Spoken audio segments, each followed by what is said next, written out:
मैं हैरान हूं कि वो चिट्ठी एलओपी को लिख रहे हैं। अगर नाम बदनाम हो रहा है इलेक्शन कमीशन का, तो बदनाम इलेक्शन कमीशन बदनामी अपने ऊपर ले रही है।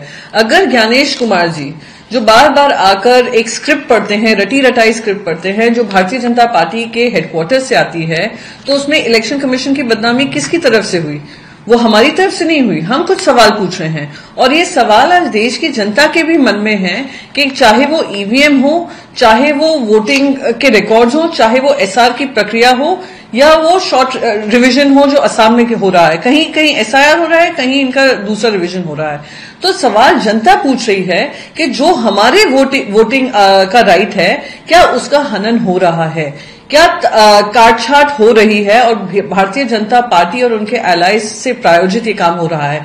तो ये जो 272 या 232 जो लोग हैं, वो एलओपी को लिखने की बजाय अगर ज्ञानेश कुमार जी से कहेंगे कि ज्ञानेश कुमार जी, आप ब्यूरोक्रेसी का एक बहुत इंपॉर्टेंट सीनियर एग्जीक्यूटिव हैं और ब्यूरोक्रेसी पे छीटा तानी होती है, अगर आप खुद उसकी जवाबदेही नहीं लेते हैं, तो आप जो भी प्रश्न हैं विपक्ष के मन में हो, वोटर्स के मन में हो, एक खुले मंच पर सवाल जवाब लीजिए और उसका जवाब दीजिए।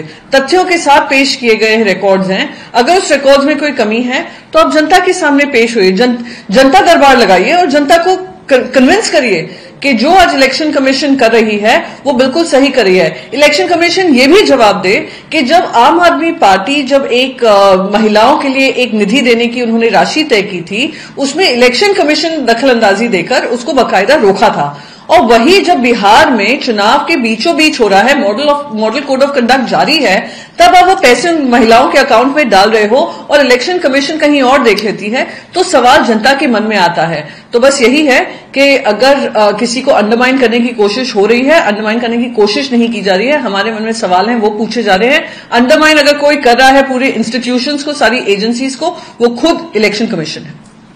एसआईआर का आपने जिक्र किया, आज बूथ लेवल का एक कार्यकर्ता है, उनकी भी डेथ हुई है। बार बार इस तरीके के आरोप लगाते हैं, सरकार विफल दिख रही है सभी आरोपों। देखिए, अभी राजस्थान में एसआईआर शुरू हुआ जहां पे पता चला कि एक जो जिनको काम दिया था इलेक्शन कमीशन की तरफ से, एजेंट को काम दिया था, उनने कहा इतना मुझ पे वर्क प्रेशर है, इतना वर्क डिमांड्स हैं, इतनी टारगेट्स हैं, उन्होंने जाकर एक ट्रेन के सामने अपनी जान दे दी, उन्होंने सुसाइड कमिट कर लिया। वैसे ही एक और खबर आ रही है, अब अगर बूथ लेवल वर्कर इस स्ट्रेस पे है और उनकी जान चली जाती है, फिर से ये जो ब्यूरोक्रेट्स हैं, जो जाने माने हमारे आर्मी ऑफिसर्स हैं, रिटायर्ड डेकोरेटेड आर्मी ऑफिसर्स हैं, हाईकोर्ट जजेस हैं, सुप्रीम कोर्ट जजेस हैं, जिन्होंने इतना कष्ट करके एक चिट्ठी लिखी है, उतना ही कष्ट उन लोगों के मन में हो जो गरीब लोग मरे हैं इस टारगेट के चक्कर में, इस हाई प्रेशर के चलते में, उनकी भी बात वो जनता के बीच में रखेंगे और सवाल जवाब उन ब्यूरोक्रेसी से करेंगे, उन ब्यूरोक्रेट से करेंगे जो एजेंसीज पे ये धब्बे लगवा रही हैं।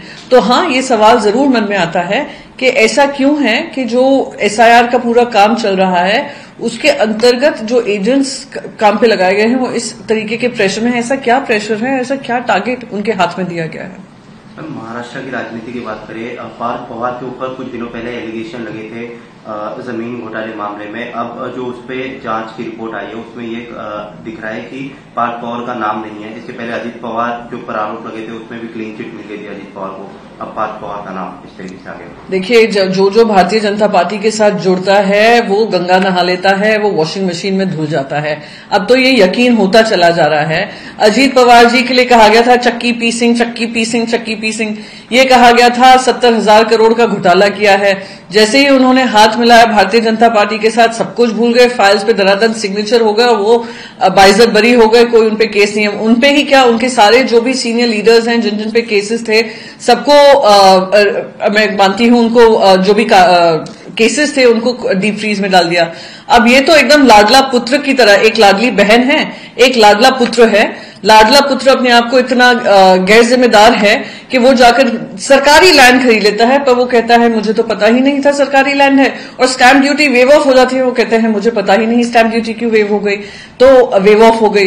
तो आज अगर जो विसल ब्लोअर्स हैं उन्होंने ये काम नहीं किया होता कि इस सच को उजागर करते, तो शायद लाखों करोड़ों की जमीन आज किसी के बिजनेस में, आज ऐसे पॉलिटिशियन के बिजनेस में होती जो खुद एक सीनियर पोजीशन पे है। तो और अभी जिस तरीके से उनको बचाने का काम हो रहा है उससे स्पष्ट हो रहा है कि ये महायुति सरकार, महायुति सिर्फ भ्रष्टाचार करने के लिए हुई है, भ्रष्टाचारियों को बचाने के लिए हुई है और महाराष्ट्र की जनता का पैसा उजाड़ने के लिए और उनका पैसा अपनी जेबों में भरने के लिए हुई है। कल जो मंत्रिमंडल की बैठक हुई थी उसका बोला गया कि उसका बहिष्कार किया गया है, लेकिन शिवसेना एकनाथ शिंदे गुट के लोगों ने कहा कि एकनाथ शिंदे वहां मौजूद थे, वो काफी है उस चीज के लिए। तो इस पर आपका क्या कहना है? तो फिर मैं कहती हूँ जो भी सारे मंत्री हैं अपने मंत्री पद छोड़कर सब कुछ शिंदे जी के हवाले कर दीजिए ना। महाराष्ट्र की जनता को क्यों आप ट्रस्ट कर रहे हैं? महाराष्ट्र की जनता ने अगर आपको जिम्मेदारी देकर आपको सरकार बनाने का मौका दिया और आप लोगों ने मंत्री पद चुने हैं और आपको मंत्रिमंडल मिला है, तो आपको किसने ये अधिकार दिया कि अपने दुख दर्द और भ्रष्टाचार छुपाने के लिए जो आप बॉयकॉट करते हैं इंपॉर्टेंट कैबिनेट मीटिंग्स, कि अपना मैसेज जा पाए, आपको ये अधिकार किसने दिया? मैं मानती हूं कि अगर सब कुछ सर्वे सर्वा उनके एकनाथ शिंदे हैं तो ये बाकी सब इस्तीफा दें और सारी की सारी जिम्मेदारी शिंदे जी को दीजिए। इस बात ये नहीं है कि कैबिनेट मीटिंग में क्यों नहीं आए और क्योंकि उनकी जिम्मेदारियां उनसे ली जा रही हैं। बात यह है कि इनके भी एक एक कर भ्रष्टाचार सामने आ रहे हैं और भ्रष्टाचार से बचाव के लिए ये दबाव आज मुख्यमंत्री पर लगाने की कोशिश कर रहे हैं कि हम ये दबाव डालेंगे और मुख्यमंत्री जी शांत हो जाएंगे। मैं उम्मीद करती हूं महाराष्ट्र की जनता ने देवेंद्र फडणवीस जी को ये जिम्मेदारी इसलिए दी है कि ऐसे भ्रष्टाचारियों को रोकेंगे और ऐसा जो भ्रष्टाचार खुले आंखों से भ्रष्टाचार हो रहा है उस पर पाबंदी लगाएंगे। अगर वो इस पर चुप रहे तो दिखाता है कि राजनीति के ऊपर उनका धर्म के ऊपर उनकी राजनीति है। आपको लग रहा है कि खटास है महायुति में जिसकी वजह से अजित पवार के बेटे का नाम आगे किया जा रहा है, एकनाथ शिंदे के लोग जो है वो नाराज चल रहे हैं, कहीं ना कहीं महायुति में बिगाड़ हो रही है, आपको ऐसा लग रहा है? खटास क्या है? ये open and shut corruption case है। यानी ये इतने बेधड़क हो गए हैं कि इनको लगता है ये किसी भी लेवल का भ्रष्टाचार कर सकते हैं, किसी भी अमाउंट का भ्रष्टाचार कर सकते हैं, कोई भी डिपार्टमेंट्स को अंडरमाइन कर अपना पैसा कमा सकते हैं। ये खुलेआम छूट दे दी गई है कि आपको जो करना है करो। अगर कोई आरटीआई एक्टिविस्ट या विसल ब्लो आपको पकड़ ले तो हम उस पर कार्रवाई करने को तैयार है।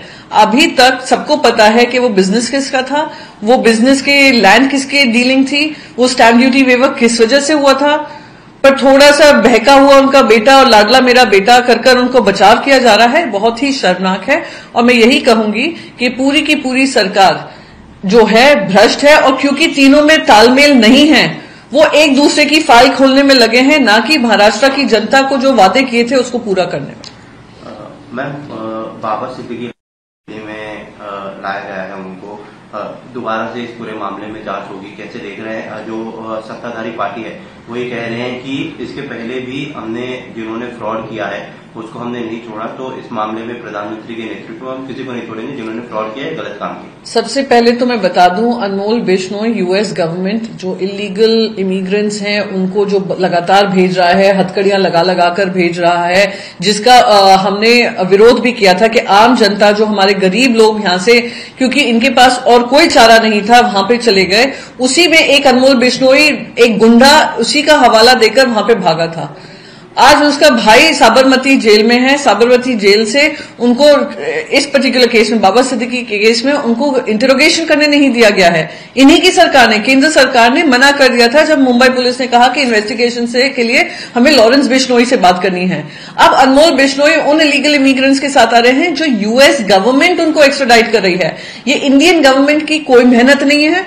और अगर जीशान सिद्दीकी जी ये सोचते हैं कि केंद्र सरकार की वजह से उनको ये मिल रहा है, मैं जीशान से भी कहना चाहूंगी, जीशान जी ये जो हो रहा है ये केंद्र सरकार का नहीं, ये यूएस गवर्नमेंट की तरफ से हो रहा है। पर हाँ, मैं उम्मीद करती हूं कि जीशान अपनी सरकार से, क्योंकि वो इस सरकार का हिस्सा है, और केंद्र सरकार से ये जरूर मांग करेंगे कि अनमोल बिश्नोई को महाराष्ट्र लाया जाए, मुंबई पुलिस के हवाले किया जाए और उनसे पूछताछ कर जो उनके पिता के कातिल हैं और जो जिन्होंने सलमान खान के घर के बाहर गोलीबारी की, जिसकी वजह से आज सलमान खान जी को बुलेट प्रूफ घर में रहना पड़ रहा है, बुलेट प्रूफ गाड़ियों में घूमना पड़ रहा है, लाखों करोड़ों अपनी सुरक्षा में खर्च करने पड़ रहे हैं, उसकी जांच पड़ताल होगी और जो भी उसके गुनहगार हैं उनको कड़ी से कड़ी सजा मिलेगी। बिहार में हमने देखा कि कौन, इसके ऊपर सवाल खड़े किए जा रहे हैं। ये कयास लगाया जा रहा है कि एक मुख्यमंत्री और दो उप मुख्यमंत्री, नीतीश कुमार एक बार फिर मुख्यमंत्री बनने की कगार पर। ये जो जीत हुई है, और मुझे कोई शक नहीं है इसमें कहने में कि ये जो जीत हुई है भारतीय जनता पार्टी की जीत नहीं है, ये जीत नीतीश कुमार जी के चलते हुए गुडविल की है। भले ही लोग को लगा था कि एंटी इनकम्बेंसी है, पर उन्होंने एंटी इनकम्बेंसी को प्रो इनकम्बेंसी बनाकर उन्होंने ये विजयी प्राप्त की है। तो उनके नाम से ये चुनाव लड़ा गया, उनके नेतृत्व में ये लड़ा गया, उनकी बातों के आधार पर महिलाओं ने भारी संख्या में आकर उनको वापस से ये जिम्मेदारी दी है, तो वो मुख्यमंत्री बनेंगे, इसमें तो कोई दो राय ही नहीं है। पर जो दो उप मुख्यमंत्री है और थोड़ी खींचतान चल रही है, जहां चिराग पासवान जी भी अब आकर खड़े हो गए हैं लाइन में कि हमें भी डीसीएम मिलना चाहिए, डिप्यूटी चीफ मिनिस्टर मिलना चाहिए, ये सारे सवाल का जवाब खुद नीतीश कुमार जी दे सकते हैं। उनकी सरकार बनी है, मेरा तो बस यही उम्मीद है जल्दी से जल्द सरकार बने और जो बिहार की जनता को वादे किए हैं वो वादे पूरे किए जाए। बीएमसी इलेक्शन सर पे आने वाले हैं, कांग्रेस पहले ही ऐलान कर चुकी है कि वो अकेले जाएंगे, तो अभी मुकाबला त्रिकोणीय होता दिख रहा है, तो इसमें आप लोगों की स्ट्रेटेजी कैसी रहेगी? त्रिकोणीय तब होगा जब ये फाइनल जो बातचीत है वो फाइनल अलायंस के रूप में होगा या नहीं होगा, आपके सामने स्पष्ट होगा। पर हमने जैसे कि कहा है कि जो हमारी जो भी महाराष्ट्र और खास करके मुंबई की जनता ने शिवसेना पे इतने सालों तक विश्वास दिखाया है, हमें ये जिम्मेदारी दी है, वो आने वाले समय में भी हमें ये जिम्मेदारी देंगे, चाहे कांग्रेस हमारे साथ हो नहीं हो। आज तक भी जो हमने सरकार चलाई है, आपको याद होगा कि बीएमसी में हमने बीजेपी के अगेंस्ट भी हमने ये चुनाव लड़ा है और हम उसमें भी विजयी होकर हमारा मेयर बना था।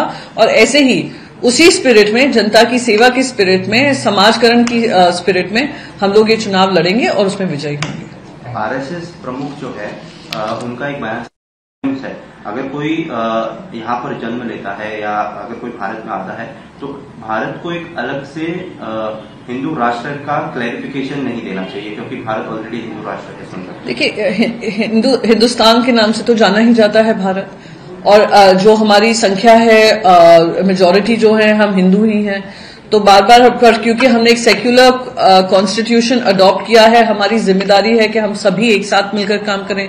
साथ ही साथ अगर हम अपने हिंदू धर्म को ही देखें, हिंदू धर्म ये सिखाता है वासुदेव कुटुंबकम, यानी पूरी दुनिया ही मेरा परिवार है। तो उसी स्पिरिट में हमारा देश चला है, हमारी सिविलाइजेशनल हिस्ट्री रही है, हमारा कल्चरल इतिहास रहा है। तो उसी स्पिरिट में इंडिया कहें, हिंदुस्तान कहें, भारत कहें, वो सबका स्पिरिट वही है कि यहाँ पे सबको सम्मान मिलता है, सबको इक्वल अपॉर्चुनिटीज मिलती हैं, सबके राइट्स एंड फ्रीडम्स इक्वल हैं, सबकी जिम्मेदारियां इक्वल हैं, कोई एक दूसरे के ऊपर नहीं है। बट अंडरलाइन फैक्ट है कि मेजॉरिटी जो है, और मेजॉरिटी का ही जो कल्चरल और सिविलाइजेशनल और जो रिलीजन का ईथोस रहा है कि सबको साथ में लेकर चलने का रहा है, वही उन्होंने कहा है।